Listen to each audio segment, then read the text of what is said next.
Que tal, bos días? Estamos hoxe en Viveiro e acaba de reaparecer Mariano Rajoy. É unha boa oportunidade para pedirlle contas a quen é responsable dun dos maiores desastres que se están producindo na Mariña nestes momentos. En primeiro lugar, en relación ao tren, a Mariña perdeu a oportunidade de futuro co tren por non ter unha aposta desde o Estado durante os anos nos que Mariano Rajoy foi presidente do goberno, pois que veña agora e o explique.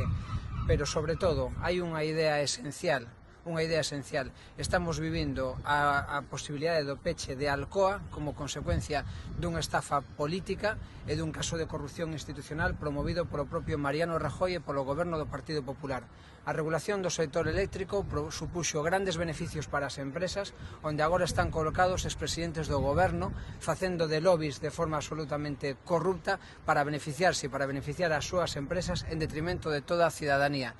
E iso pode dar lugar ao peche de Alcoa. Estamos falando do 33% do PIB de toda a provincia de Lugo. Fronte a esta situación, desde Marea propoñemos tres cousas. En primeiro lugar, unha reforma integral do sector eléctrico para abaratar os precios da luz e que isto supoña, en primeiro lugar, a viabilidade das empresas electrointensivas como Alcoa, pero tamén o fin da estafa no recibo da luz nos nosos fogares.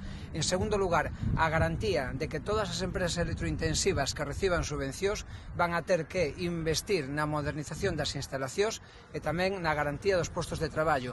E en terceiro lugar, como medida esencial de higiene democrática, prohibir as portas xiratorias para que xente como Felipe González, como José María Aznar ou, quen sabe se en breve, o propio Mariano Rajoy non acaben nas empresas eléctricas que se acaban beneficiando desta estafa cidadá. Estamos aquí para defender a Alcoa, para defender a industria, para defender a todos os cidadáns fronte a estafa da luz. Votar en Marea é votar futuro e votar polo fins das estafas. Votar polo Partido Popular é votar neste momento, igual que polo Partido Socialista, pola morte industrial da Mariña de Lugo.